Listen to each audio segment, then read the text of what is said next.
I'm Dr. Barry, licensed psychologist, and here I share legal and entertainment news from a psychological perspective. I started the stream a little early because it is 2:48 my time and I need to hop off by about 3:50, 3:55. And I wanted to make sure that I set aside enough time to answer y'all's questions. I will be going live again later tonight to just chat with y'all. We're going to distract ourselves, you know, hopefully you all in the US have already cast a ballot for your favorite person, and then we're just going to just distract ourselves for a little bit. From about maybe 5 wait a minute. Do I have yeah, that just canceled. From like 5:30 p.m. until maybe 7 p.m. we will hang out. Y'all, so the Delphi case, I wish that there was live coverage of Richard Allen's trial. Richard Allen is on trial for the capital M of Libby and Abby. So Abby Williams and Libby German. And this incident happened back in February of 2017, and he was arrested in 2020. Sorry, 2022, in 2022. And there are a lot of tensions. There's a lot of thoughts about this case.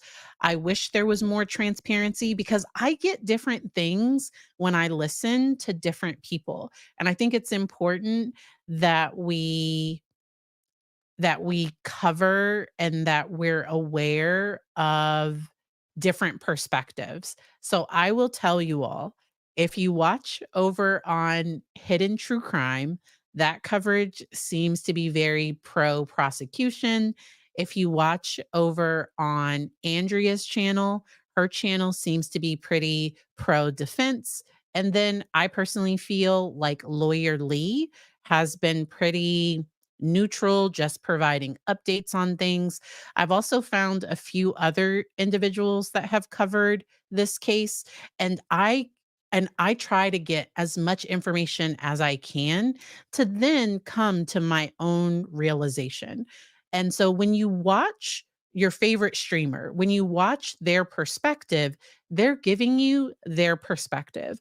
I am trying my best. So with Sarah Boone, I was not neutral. I very much thought she was guilty. I tried to be honest about that.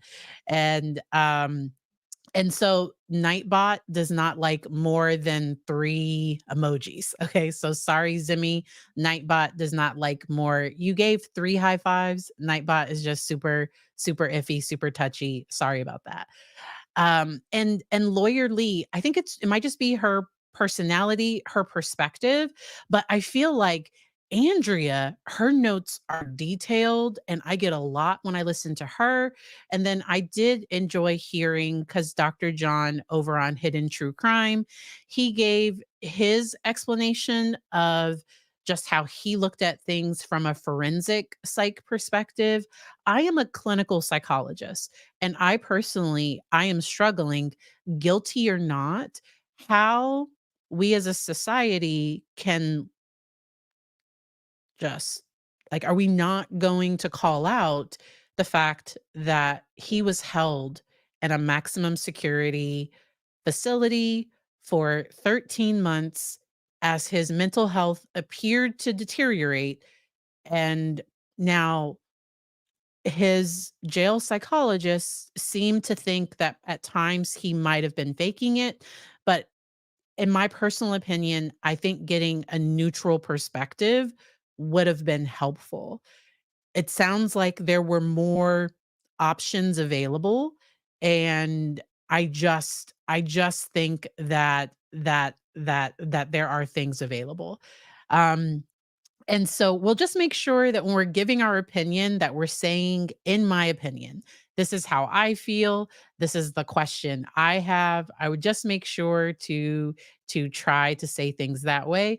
And then I try to not use the word crazy because I think the defense is trying to say that while he came in with a serious mental illness and during that time, he decompensated, and in most states, you can still have access, like, just because you've been hospitalized, you don't automatically lose your right to a weapon, and that's a whole other like, scenario and thing. And I'm gonna give y'all some information about court because Dr. Polly Prescott is a neuropsychologist that was hired by the defense in I have some notes, in May of 2023. She's getting paid $450 an hour, which is common for expert testimony. So that's not at the high end, it's not at the low end. I think that's pretty common, like that's right in the middle. And she was also being paid to testify for her time to testify in court. Um, Dr. Wescott, uh, she talked about his mental health history and she explained the difference between a neuropsychologist and a clinical psychologist and a psychiatrist. So psychiatrists prescribe medication. I am a clinical psychologist. So, and then a neuropsychologist dives deeper into brain function and they just dig a little deeper. Normally, a neuropsychological is going to be more thorough and comprehensive than my clinical evaluation. It doesn't necessarily mean that one is better or worse, especially when we're looking at a forensic setting, but she's going to talk about how his brain is functioning when she met with him. And so she first met with him in August of 2023. And from all the reports I've heard, she introduced herself. She did not say that she was there for the defense. And she just said that she was there to evaluate him, let him know that there would be a report, so the things that he said, like, it's going to be included in the report, and she gave him, testing um, so the what I see is over a 1 or 2-day period. That's what I'm seeing. Um, she met with him a few weeks after that and acquired some more medical records and handwriting samples. Her report was 127 pages, and, she described his mental health history prior to even coming in, but then also while he was there, that it was extensive, starting in school, that he had what I got from it was that his father left the family and that there was some, like that might be where some of those dependency traits came from, that might have been, like, a critical moment, and she described that he struggles with resilience, that change, things like that can be really difficult for him, and, that really his wife was the person that kind of helped him keep it together, and, that she described that he had intense anxiety about going to school and that made him closed off from others, and that he started anti-anxiety medication in his 20s. She testified that he had pretty severe depression. He feels like he's always letting down his family and considers himself worthless. He had a clear history of external stressors with some anxiety around work stress. And the things that I heard was that anytime he was in a leadership position, he would struggle with like being a supervisor over other people and kind of people looking up to him to make decisions and things like that he struggled with that. He was able to maintain employment, and I think they talked about 3 yeah, that he held 3 long-term jobs over a period of time. I am going to show a sample of the handwriting a little bit later. All right. All right. And so let's see. Um, right. I want to jump back because so I have my notes on in 2 different places. Because, like I said, like, it was I am gathering information from all of these different sources. It was and then I tried to put it all together. She has a history of being assigned by the judge, working for the prosecution, or working for the defense, so she's not specifically a defense expert. She reviewed and that this case was one of the most records and video intense cases that she's ever had. And I think she's testified over 70 times, I think, including depositions. All right. He has intense fears that he is failing his family, intense fears that his family was going to disappear, what other people think of him, failing coworkers and family. He also faced depression, fear of failure, and SI, so thoughts of self deleting throughout young adulthood. His wife played a vital role in helping him rebuild himself.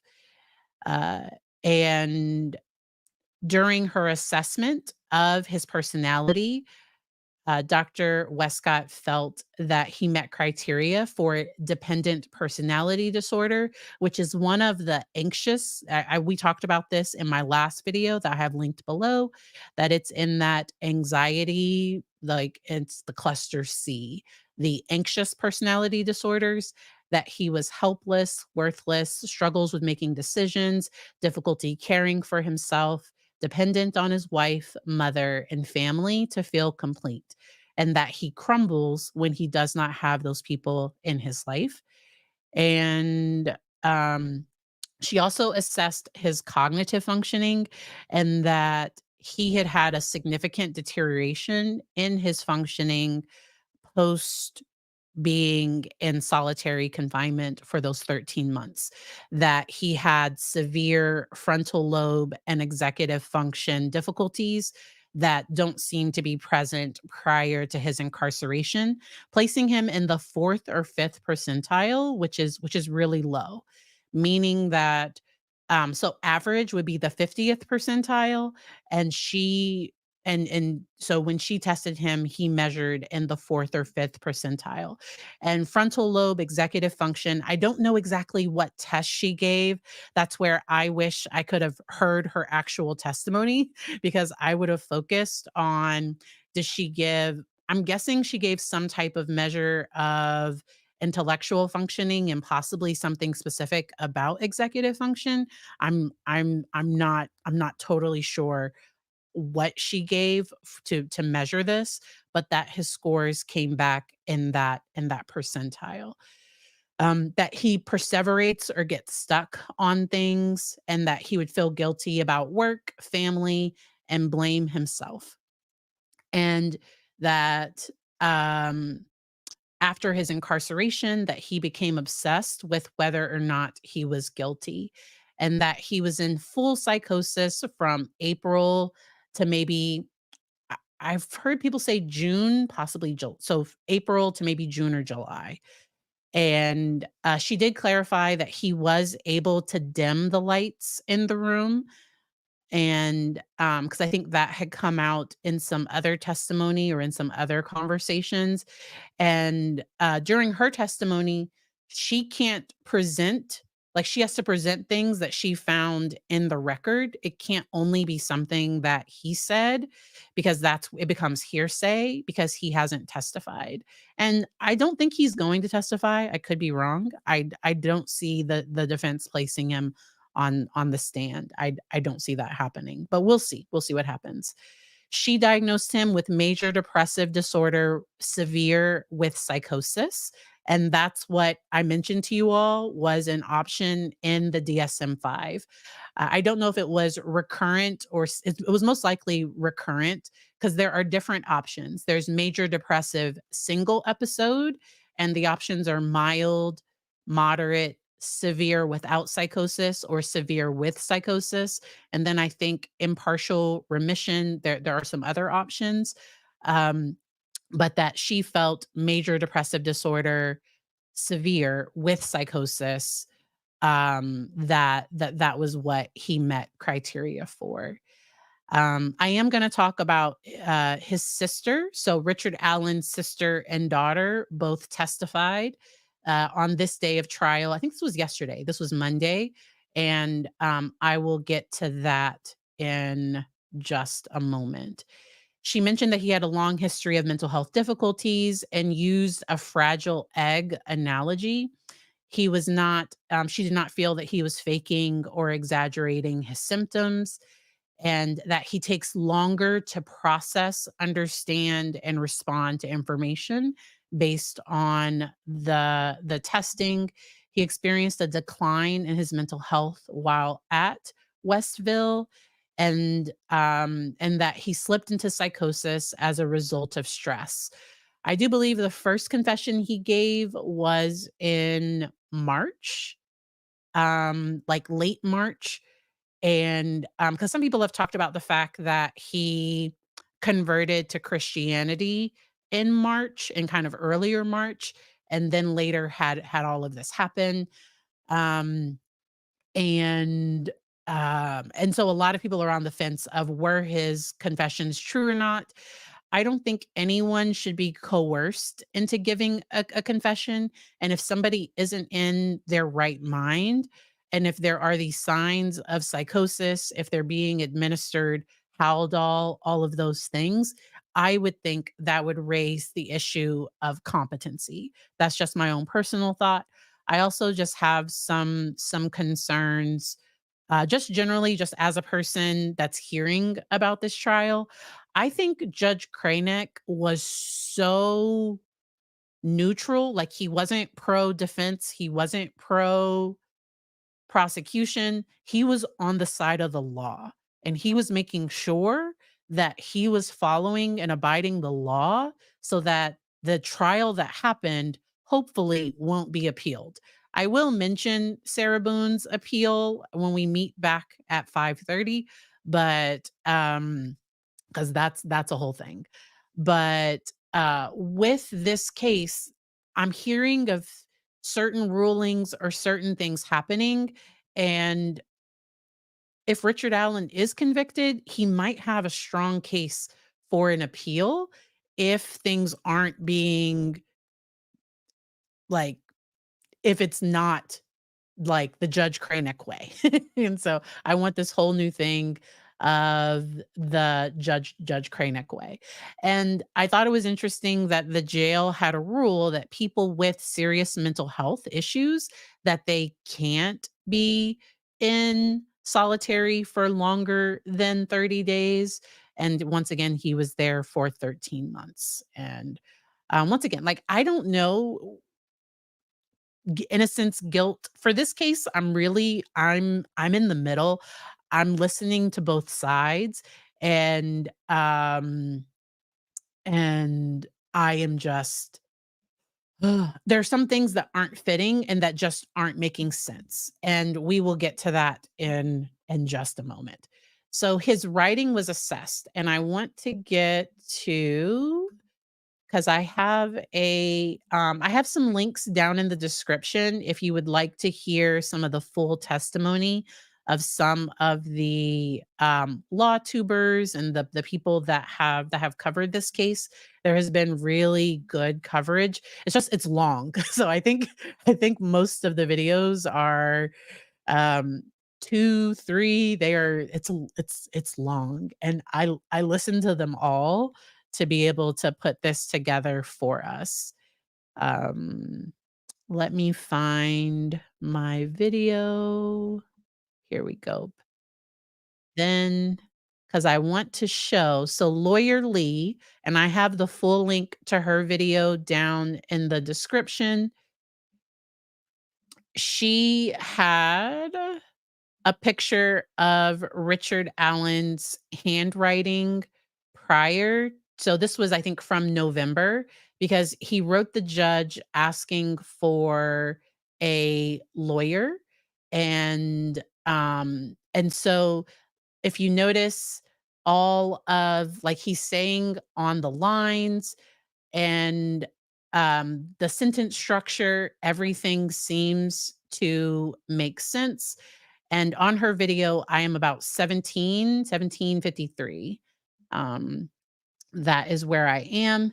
And then we get to his writing, I believe this, and so the I forget which news station. This was recreated by a news station.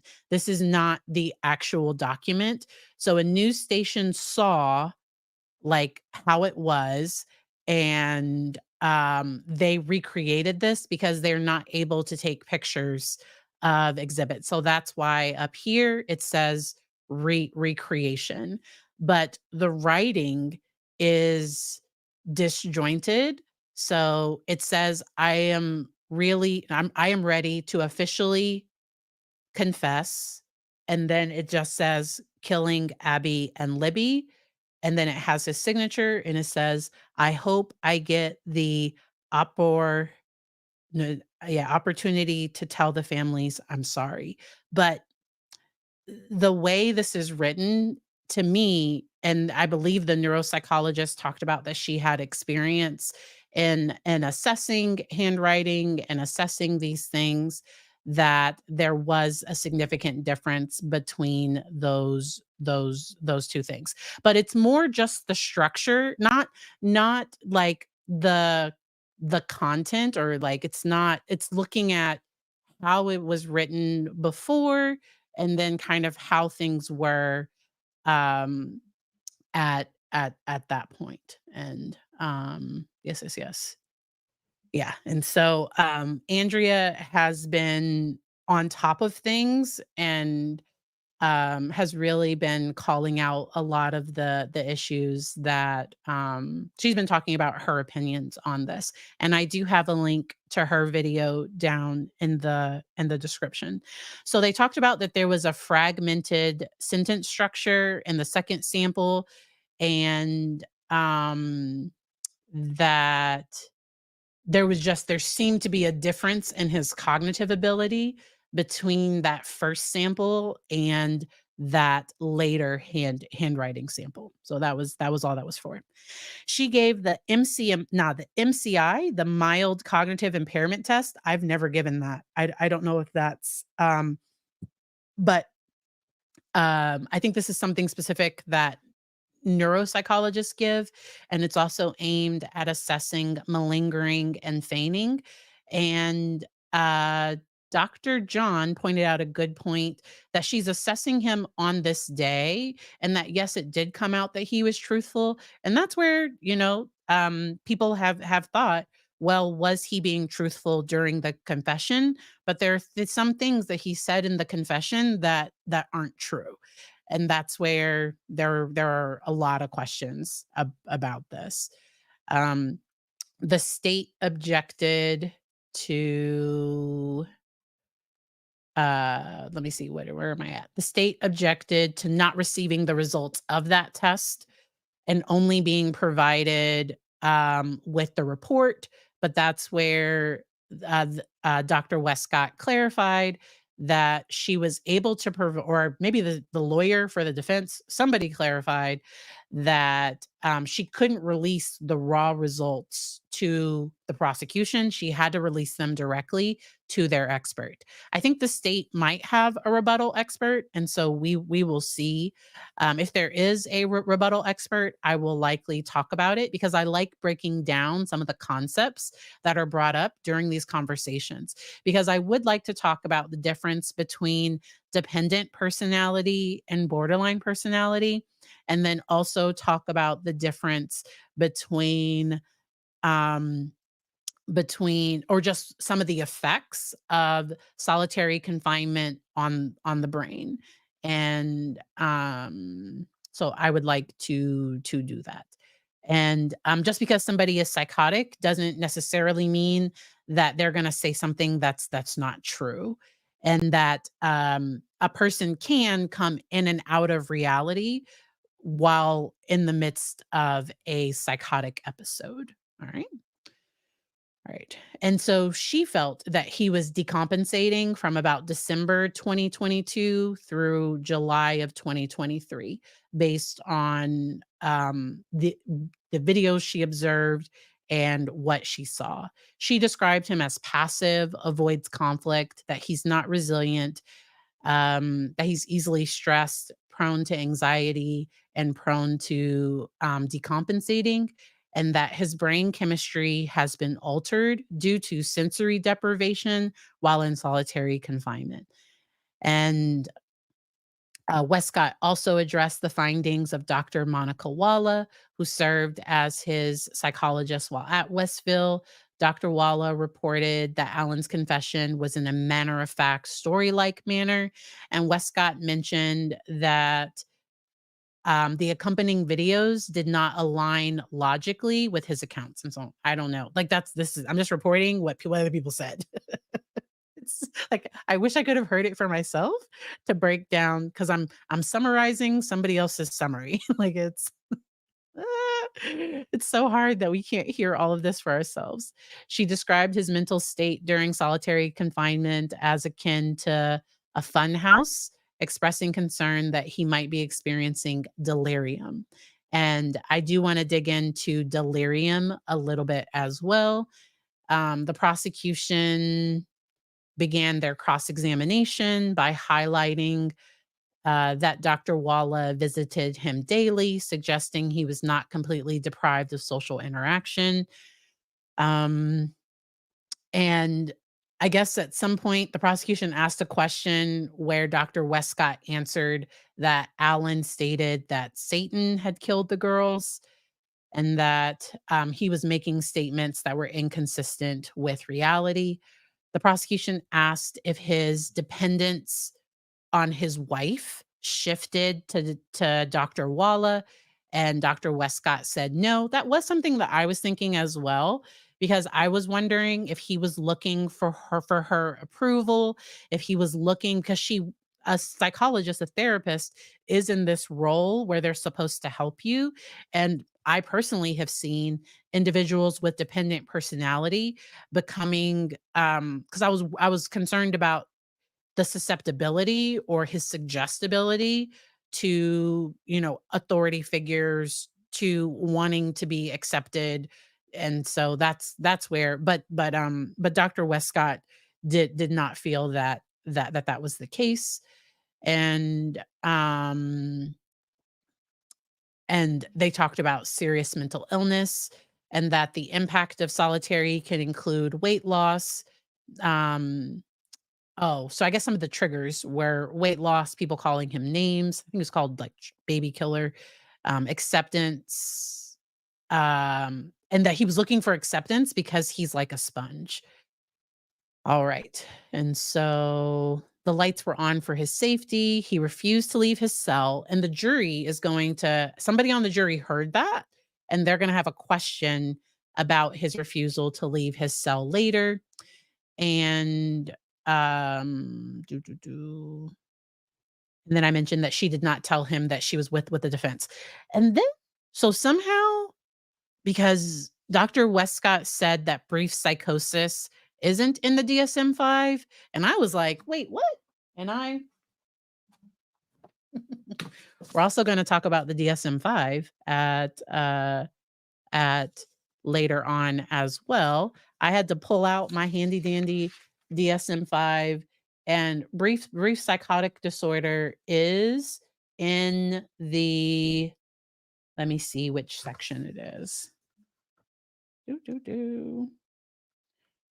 And Dr. John pointed this out as well. And people can get things wrong, but it might make the expert look less credible if they're saying, now I do think major depression with psychotic features is a better diagnosis, but in the schizophrenia spectrum and other psychotic disorders, you have F22. No, I'm sorry, that's delusional disorder. My brain trying to read and talk at the same time. Wait a minute. Brief psychotic disorder, F23. I was one above it. So on F23, and you can specify if there are marked stressors, without marked stressors, or if it's a postpartum onset. And so uh it is. But she was correct in saying brief psychotic disorder is looked at more um, in like the schizophrenia type versus a severe depression inducing psychosis. And I felt like it was more accurate that a severe depression increased his psychosis. And so if y'all could give the video a like if you haven't already, it really does help with all the YouTubey things. Skylar Gray, from everything I've seen, I do not believe I don't know that there was any evidence that the girls were essayed. He denies in his confession, in one, in his confession, he said that that was his intent, but that he was startled by a van and that he didn't. And then that's where the defense is actively working to like not put the van there when he was there. And there, because that's the ATM guy, and he was on the stand yesterday. I think it was yesterday, and they were trying to figure out, did he make stops? Because I think he told the FBI one thing and told somebody else something else. This whole case is a mess. Like, could you imagine not being able to see the Karen Reed trial? Like, to just hear about the Karen Reed trial and not be able to see it? Like, I feel like some of this, if we could see it, I feel like we should be able to see it. But it's okay, I guess. I don't know. I have feelings about why we can't, but it's a whole thing. All right. Um So the jury asked if Mr. Allen possesses the common sense of being fearful of leaving his cell, could he be feigning his symptoms? And Dr. Wescott noted that he was fearful even prior to being psychosis, that the fear was kind of always there. But I thought that was an interesting question. Some of these questions, it can give you an idea of what the jury might be thinking. I love it when the jury is able to ask questions, and then I understand sometimes why they're not able to ask questions in other court proceedings. So another question number 2 was, if someone experienced depression as a child, would that necessarily lead to criminal behavior in adulthood? And Wescott explained appropriately that, like, it depends on your personality. And so just because somebody experienced something in childhood doesn't necessarily mean that they'll do something in adulthood. Another juror asked, could childhood depression result in someone becoming a sex addict? And Wescott responded with a firm no. And this is where it was good for me to listen to Dr. John and other people talk about this too, because sometimes depression or anxiety, addiction normally comes with other stuff. There's normally comorbid stuff. And so that's where people can kind of disagree on things. And um, I'd be interested to see if any additional evidence. I don't know if there was anything presented that's saying that, because I think somewhere it came up, sex addict came up somewhere in the trial. I have not watched all, because I think we're on day 16 today. I think today might be day 16. They meet on Saturdays. They do 6 days a week. The people that are there, I'm so thankful, to Deb's True Crime, Defense Diaries podcast, to Andrea, to Hidden True Crime, to all the people that are going to be there. Um, because we would not know any of this if we weren't there, because the news reporting has been really, it hasn't been this thorough in my personal opinion. Like, I get more listening to the people that are taking some of those detailed notes and they just kind of talk about it versus what's said on the news or what's written in a paper. Different people are going to focus on different things, and so I've enjoyed kind of getting a broader perspective. And then she was asked if she watched the police interview from October of 2022, and that's when he first denied um having anything to do with anything.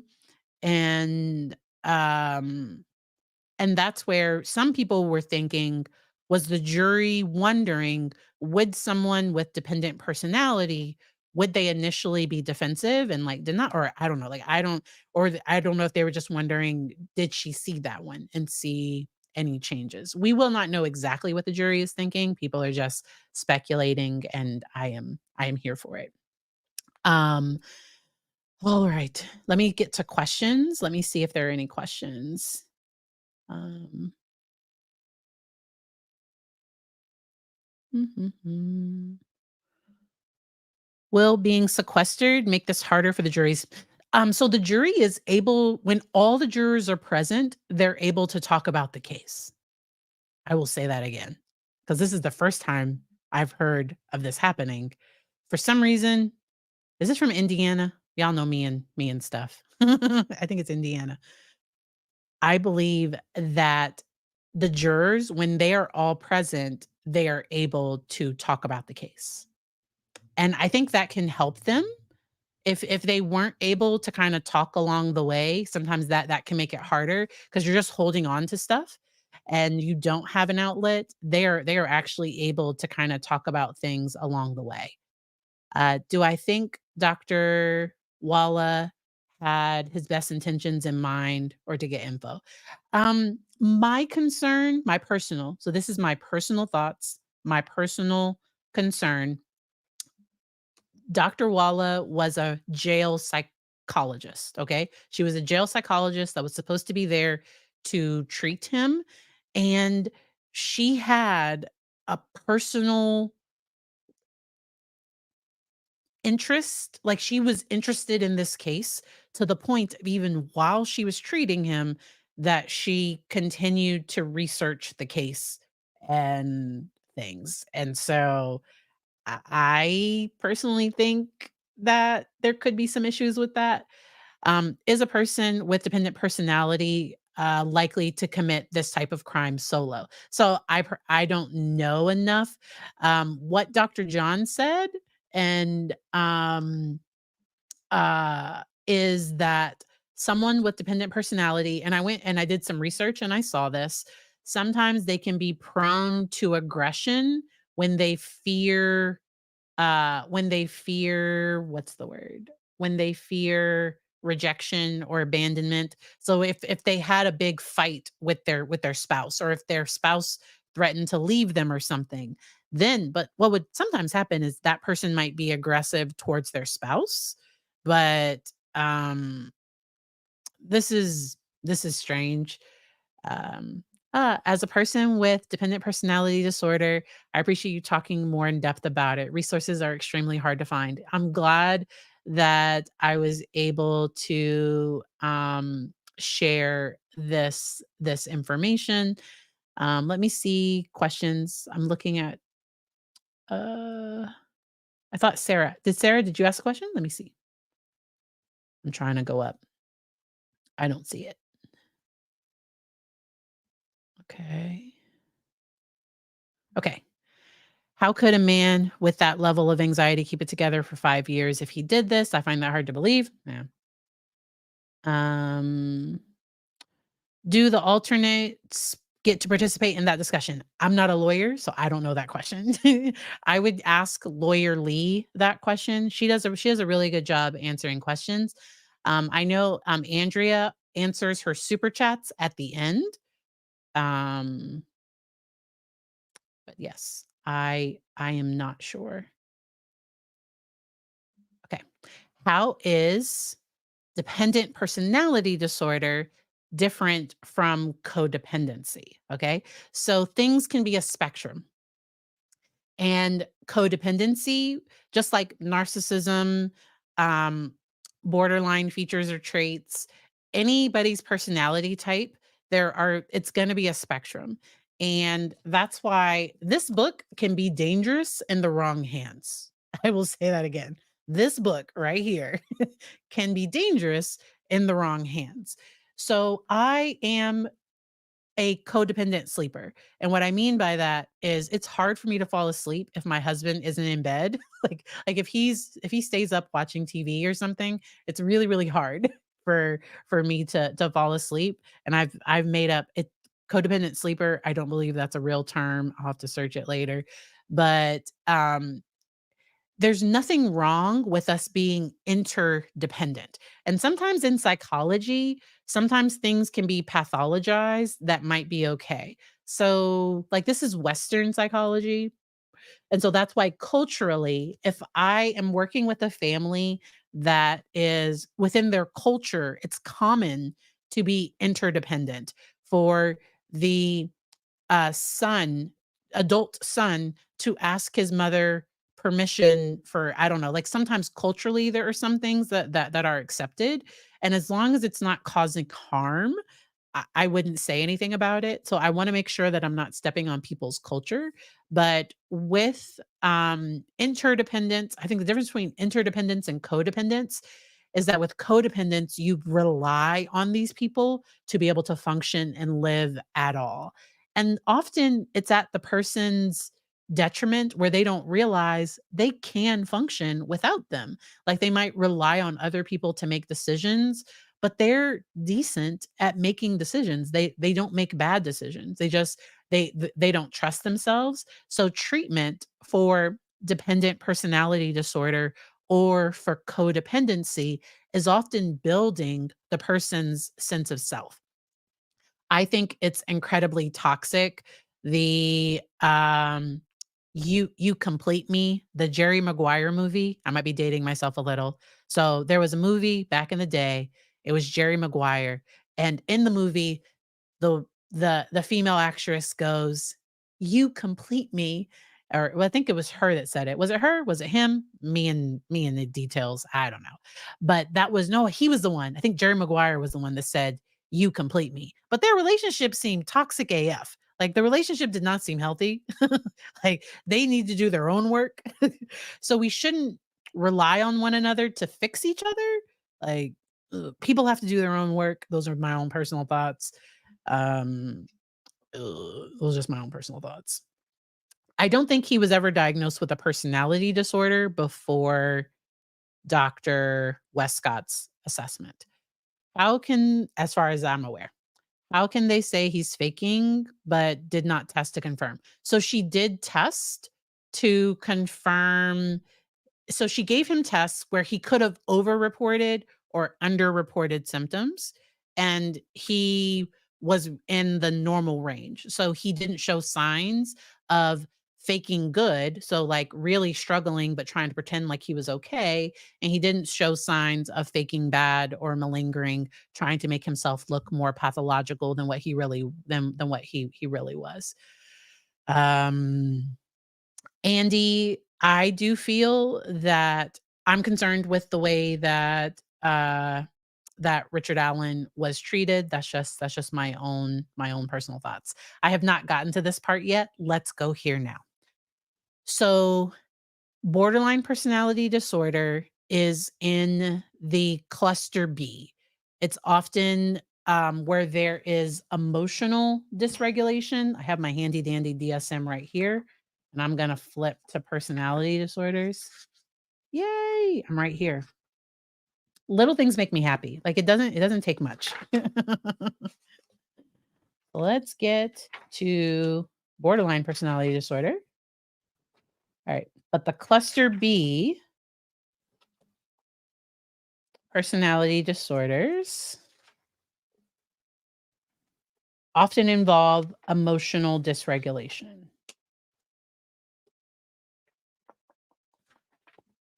All right.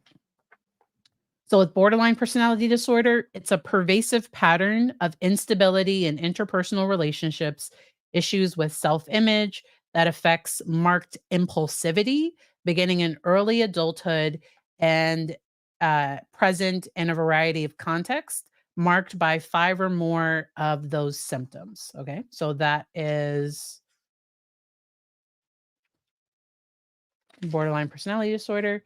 Dependent personality disorder is a pervasive and excessive need to be taken care of that leads to submissive and clingy behavior and fears of separation, beginning in early adulthood and presents in a variety of contexts. And I have some notes that go into that a little bit more. That, all right. So, dependent personality disorder and borderline personality disorder, what they have in common is that fear of abandonment. But within BPD, there tend to be extreme mood swings. And then with dependent personality disorder, sometimes there's that anxiety if they're safe person, if that person that they're really attached to, if that person or people aren't there. um, there's also a difference with impulsivity. People with BPD engage in impulsive or self damaging behaviors, while people with dependent personality disorder typically do not. Um, with relationships, people with BPD normally have unstable relationships, chaotic relationships, relationships that are the I love you, I hate you, we're the best ever, you're my mortal enemy. While people with DPD seek to maintain relationships almost at any cost, and possibly being passive and not setting appropriate boundaries. The response to abandonment. So people with BPD can respond to abandonment with feelings of rage and emptiness, while people with dependent personality disorder can respond with submissiveness. Okay. When they fear abandonment, it's just like, I'll just do whatever. And that's where that can be there. When we look at control, people with borderline personality disorder may not be willing to let another person have significant control over them, while individuals with dependent personality disorder would allow somebody else, sometimes even prefer somebody else making the decision, somebody else having that say, because making decisions can sometimes be difficult. With self-image, individuals with BPD have an unstable self-image. Individuals with dependent personality disorder normally have just a low, like, normally they feel worthless. They don't feel, like it's like they don't feel lovable, they don't feel good enough. It's more of that type of situation. Borderline personality disorder, can have those thoughts of SI, um and then that's not traditional. That's not a characteristic of dependent personality disorder. People with dependent personality disorder may not typically be aggressive, but can be harmful in certain situations where they're fearing abandonment. And so might become harmful if they fear their partner is leaving or getting too close to someone else. There can be passive aggressive behavior, such as, not carrying out instructions, exactly, or there can be a lot of holding in of anger, and that can build, and that can cause problems later. And all of these things are treatable. And when you look at treating dependent personality disorder, you're looking at building self esteem and increasing their ability to reassure themselves, find their own voice. um, uh, Often, individuals with dependent personality disorder can have difficulty starting tasks on their own, fear of being alone, and feeling helpless when relationships end. All right. I hope that was helpful. I love inventing words. And I have some new sounds that when it's time for me to play them, I will definitely play them. It feels like it has. Like, the 18-year-olds that are voting now were, like, born in 2022, 2021, 20 no, no, 2001, 2002? Yes, if I'm doing my math correctly. Maybe late, I don't know. I'm laughing at the twin flames comments. Okay. So it wasn't a matter of so she tested him for malingering and feigning of symptoms, but that's on the day of testing. And, I do think she went back and looked at the reports, at the videos, at some of the things that had happened, and some of the behaviors.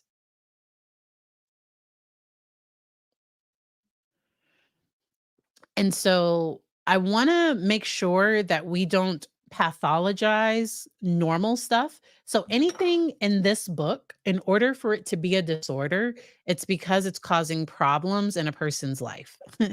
So a person can be codependent, but it's not to the point where it's ruining their relationships or they're losing their job or they're so indecisive that, they won't seek medical treatment. It's not causing a significant impairment. So anything in this book, it has to cause a significant impairment. I hope that's helpful. Ooh. Dr. Wescott said Dr. Wallace's notes were written like a story with a beginning, a middle, and an end. And doctors write their notes without such structure.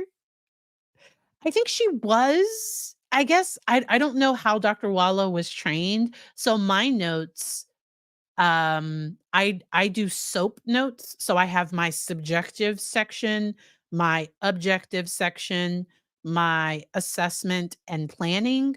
I don't know how Dr. Wallace's notes were. Once again, we don't have access to any of those things. There was some shade that I don't know if it was intentional, but Dr. Scott didn't include one of the confessions or two of the confessions in her report because Dr. Walla didn't put it in quotations, and it is what 2006. Good gosh. Thank y'all for helping me with the math. I'm gonna have to add a new sound. I don't do math. Y'all saying 2009. I don't know. Maybe 2005? Okay. And how did Walla's notes change from her? So, it should have been the same. The note that she typed in should have been exactly what was on, and also therapists can have what we call therapy notes. That's just my written notes, and then the actual clinical note might have less information because I might wanna protect my client and not include some stuff in the clinical note, but I might wanna document something for my own knowledge or something. But oh, her typed, yeah, yeah, her typed version.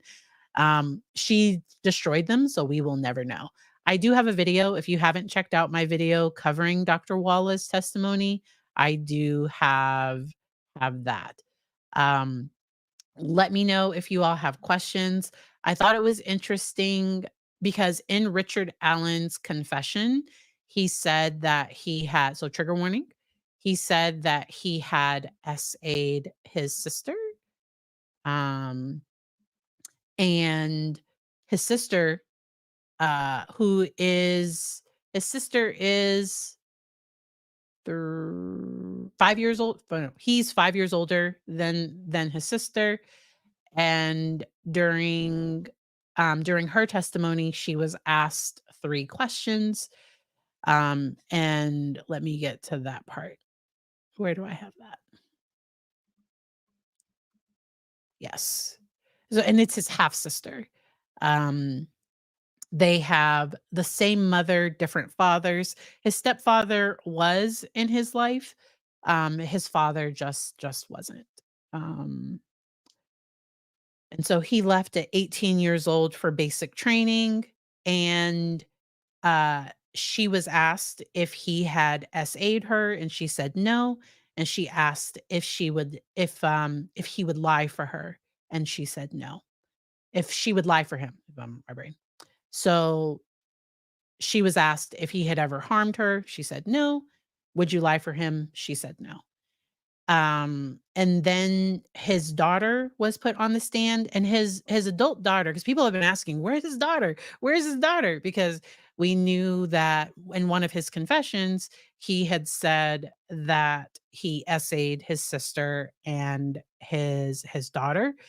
And she was asked the same questions. I think she was also asked if she loved her dad. And according to Andrea, she looked right at her dad and she said yes. And and the way Andrea described it, it sounded very sweet. And his daughter was asked if he had ever essayed her. She said no. And if she would lie for him, and she said no. right?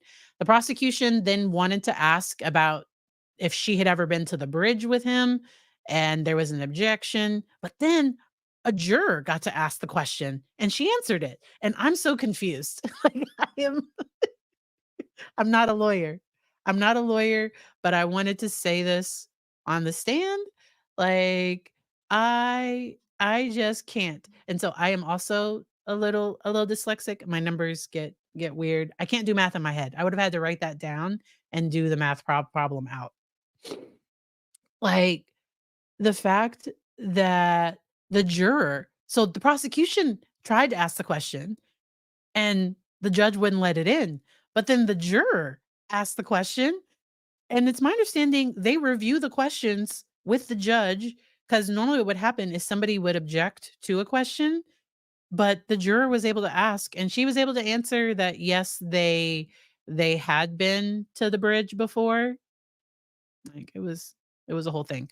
They also clarified that when she left for college, I think, or something. Like, they clarified that he didn't decompensate, like, when she went off to college, like, that wasn't I think she went off to college or something, that, he didn't seem to lose it during that period of time.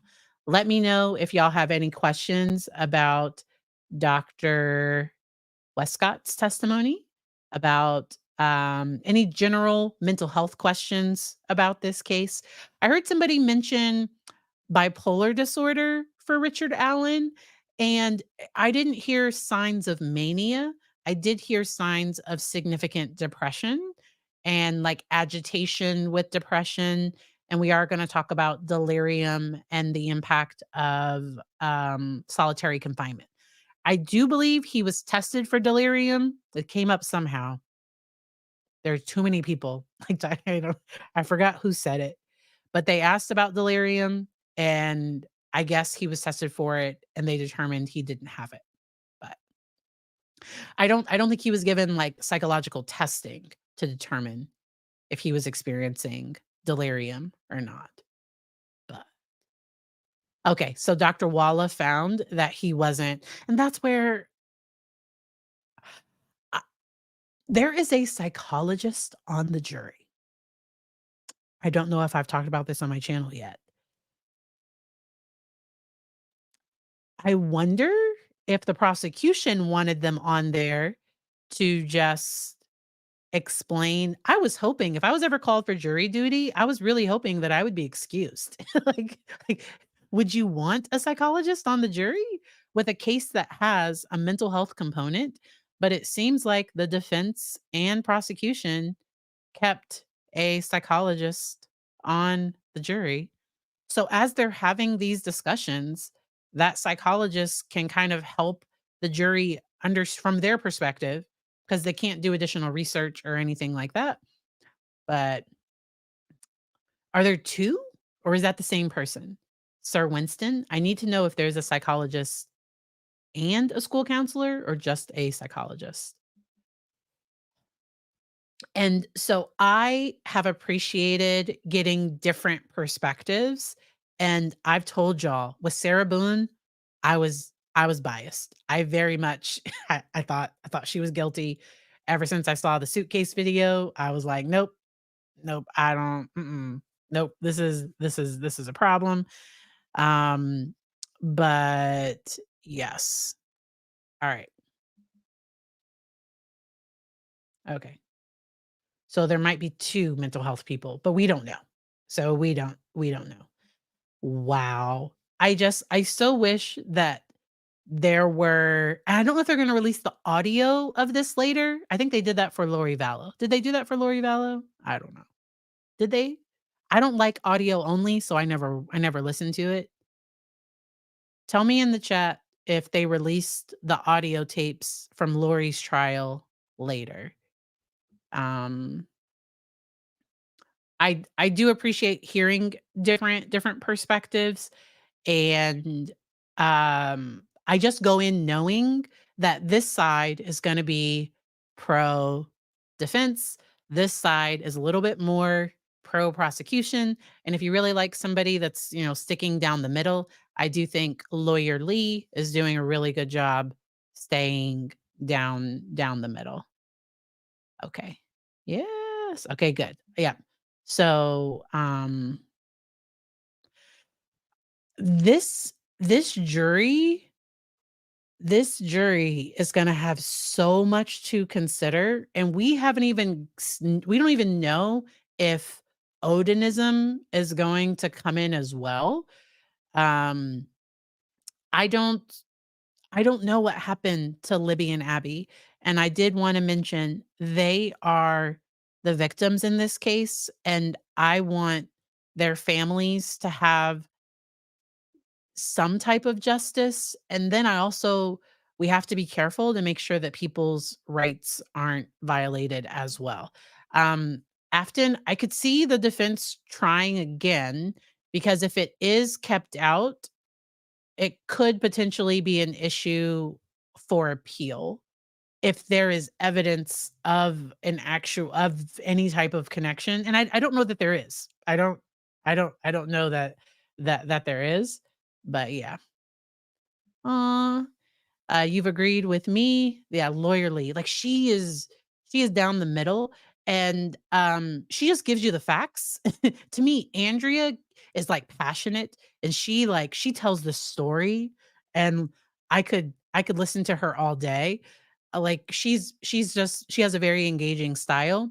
Lawyer Lee is very academic to me, but she breaks it down on a level that's easy to digest and understand. And she's breaking down the law and helping us see into a trial that we can't see. And then I think Lauren takes this journalist type perspective, but I do think um because they've been covering the case for a while and it is what it is. So I appreciated I got a shout out on their channel last night. I typed something. I don't even remember the comment that I typed, but they highlighted it. And I'm glad there are these different perspectives. I think we can learn from so I don't only listen to people I agree with. Like sometimes you can learn. So me listening to Dr. John, it was like, "Oh yeah, somebody with dependent personality, they can get aggressive at times."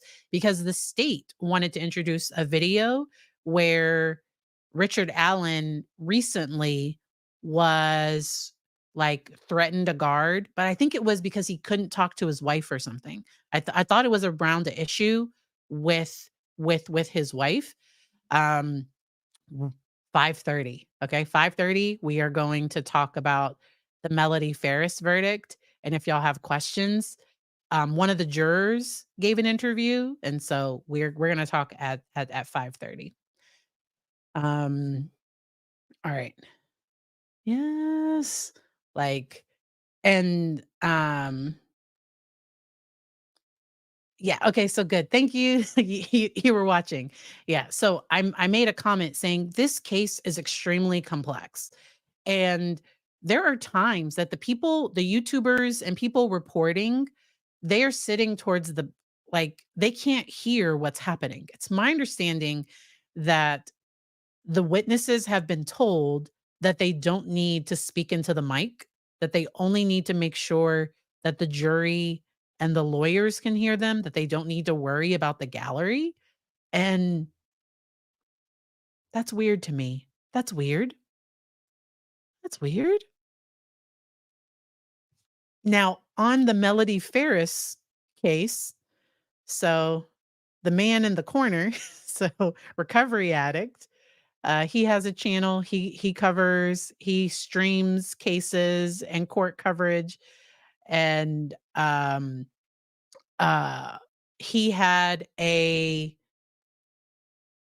tracker, like a counter going. I think it was counting the judges like ums or something, and he ended up taking it down. Like he was like, because the judge saw it, and the judge mentioned in open court, "Oh, I guess they're counting how many times I say and he was like, and so he ended up taking it down and he was like, I might track objections. I might track these different things. Um, so Beth, my understanding of Dr. John's thoughts was that I think Dr. John thought the confession that he was confessing to a crime that he committed. He talked about people having a catharsis or, like, feeling better after confessing, but it sounds like he got worse after, like, it sounds like he got the discovery, and it sounds like the discovery escalated things. I'm not forensic, I'm clinical. So my goal is always, like, what's going on, and if I'm looking at a case from a clinical perspective, it's what treatment does this person need? And if I was treating someone in a jail and I all of a sudden my client, even though everyone's telling them, you need to stop talking, like talking, I don't think this is good for you. I personally would have referred them to the court for a competency evaluation because everybody is telling him, stop talking. And he won't stop talking. And he just wants to know, hey, will you still love me? Because he's all these things are coming. And he just wants to know, like, will you still be there for me? Will you still love me no matter what? And everybody's telling him that he did. Now, I don't think he was oriented to time, but how could he be? Because I don't think they were telling him it's Monday, it's Tuesday, it's Wednesday. You can being in solitary all the time, you can lose track of days and months and hours. It's hard to track time if you can't see the sun going up and down. And so that's that's been my thoughts. But I don't think so no matter how we feel about cases, I think we should be mindful. So if you don't like someone's coverage, like, if you don't like my coverage, you don't have to watch. I have links to other people that are covering it differently. If you want to hear it from a certain perspective, I've kind of talked with y'all about how to do that. I do the same with politics. So I listen to all sides. Like, I want to hear everything and then I make my decision based on having everything. And the hard part about this is some of this is being gate kept, in my opinion, because it's not a public trial and we can't see it for ourselves. We can't hear it. And so I am relying on these sources. And so that's why before I did this video, I could have done it yesterday because there was reporting about her testimony by like noon, I think yesterday. But I wanted to hear what other people got to kind of put everything together to provide information. Um, is it normal therapist behavior to accept a detailed confession, then let them call it US liberation? You have to check out my video on Dr. Walla. So I'm not a jail psychologist, so I can't say what a jail psychologist should do. I think I um I personally don't think it's a good idea if you're treating someone and they're in jail for a crime to be researching that crime. Like, I don't listening to I personally don't think that's a good thing because there's something called confirmation bias or there are we can be biased.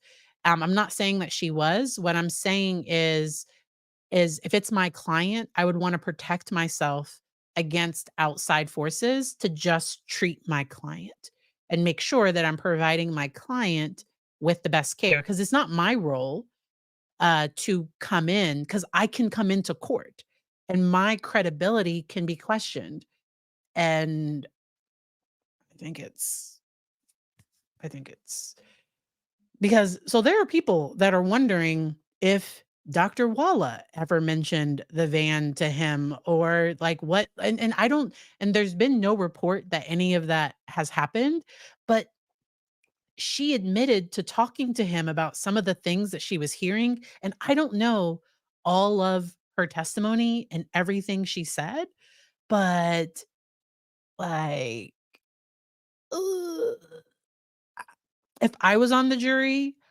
I would probably although I wouldn't agree with everything Dr. my brain, Dr. Wescott said, I would put more credibility in Dr. Wescott's evaluation, by me personally, than Dr. Walla. Like, that's just but that's just me as a I'm really big on boundaries. So I have worked, and thank you to everybody that mentioned this. So I have worked with people that have had their boundaries violated by a therapist, either like confidentiality or like in other ways that are illegal and charges were pressed and all those things. And it is hard for those people to trust again. I don't want people to think it's normal for a prison psychologist to be researching their like on their own, like true crime. So I don't think Dr. John on his podcast would cover a case that he was like the therapist for because that's good. Or I don't know that he would like search out information, additional information that's not being provided by the client, not being provided by the defense, not being provided by the prosecution. You aren't going to do that, and that's that's a problem for me personally. Even if 2 things can be true at the same time. So, Richard Allen could be guilty and his rights might have been violated. I don't know. And so that'll be up to the jury. I'm glad I'm not the one that I don't that has to decide this. And so it was really important to me.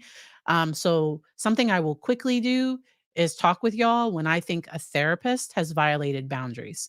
Real quick to finish things out.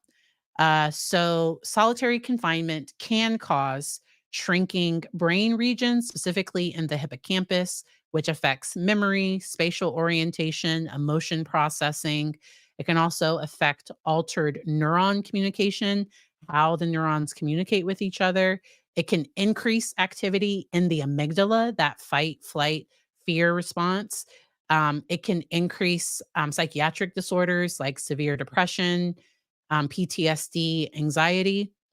There's something called social pain, which is, and this is just in any person that it can do this, and that social pain affects the brain in similar ways as physical pain.